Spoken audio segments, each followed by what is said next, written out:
Hey y'all, Andrea Cannon here, and since I have been an Airbnb host for a couple of months now, I figured I would shoot a quick video to give you some tips for new Airbnb hosts. So if you haven't already signed up to be an Airbnb host, go ahead and click the link below. That's the first step. But after that, go ahead and browse the other spots for rent in your area. Look at the different ones if they're available for the whole home or apartment, for private rooms, and for shared spaces. And make sure that you are pricing yourself at or around the level of those that are in your same area. If you have a shared space, it's obviously not going to rent out for as much as a private room would be, and the same thing is the private room wouldn't rent out for as much as a whole home or apartment. So you have to keep that in mind when you're doing your pricing. Now, if you're brand new and you don't have any reviews yet, just think about if you've ever looked on somewhere online for a new service or something and the place didn't have any reviews. What did you think about it? You probably weren't sure if you should take it seriously, weren't sure how nice it was, or the picture's just really great but you didn't know. So keep that in mind and price yourself accordingly.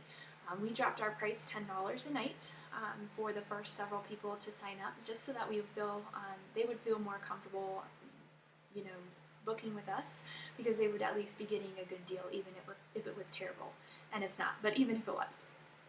So that's a good way to sort of get yourself the first couple of reservations to make sure that they will come and book with you even though you don't have any reviews. The next thing that you should do is, this is probably common sense, but just make sure that you're keeping your host, wherever you're hosting, their space clean. So if it's a private room, their room needs to be really clean, and the shared common areas need to be clean as well. So if you are doing a private room, but then they have access to the kitchen, then make sure the kitchen's really clean as well, because that'll also show up on your reviews.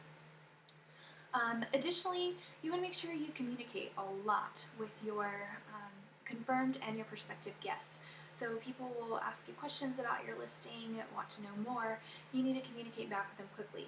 If you don't do that, then they could book with somebody else in the meantime, because you're just too slow to get back. So that is really important, and Airbnb does state on your profile how quickly that you get back to people, and so that is something that people will notice. And if you don't get back to people in 24 hours, they'll see that as well. So that would reflect poorly on you, and that would make people less likely to book with you, because then they'd have to wait forever to find out if they're actually going to be able to stay with you. And a lot of people want to find out right away whether or not they're going to be staying somewhere or not. And then once people are confirmed, they need to know a lot of information about the area. I sort of go back and forth with them if they have any, immediate questions, and answer those for them. How far is it away from the convention center? What's the nearest, spot to get coffee? That kind of thing, if they have any questions right up front. But then about 5 or 6 days prior to them actually staying, I send them a welcome email, and it's just something that I have already made up, and it's more information about our area.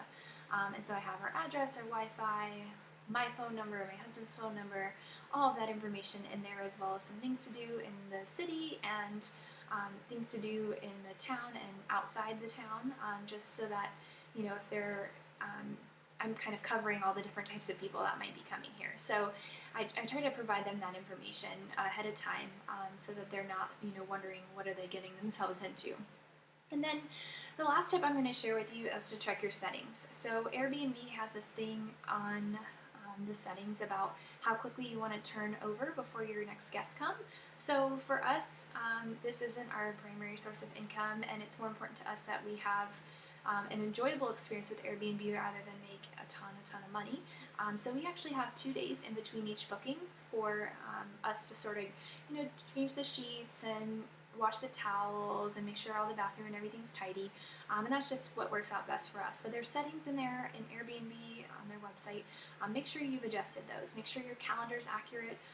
Guests like nothing at all about having to make a request for a booking and then they find out that it's actually not available. So don't be that potential host. Go ahead and make sure that if you're not available or you don't want anyone to stay during that time, just block it off. You don't need to, have people in there asking you and then having to cancel or anything like that. So hopefully those tips have helped you with your new venture into Airbnb. If you have any questions, feel free to send me an email or message me. I'd be happy to help you out with anything you need. And you have a great day. Bye, y'all.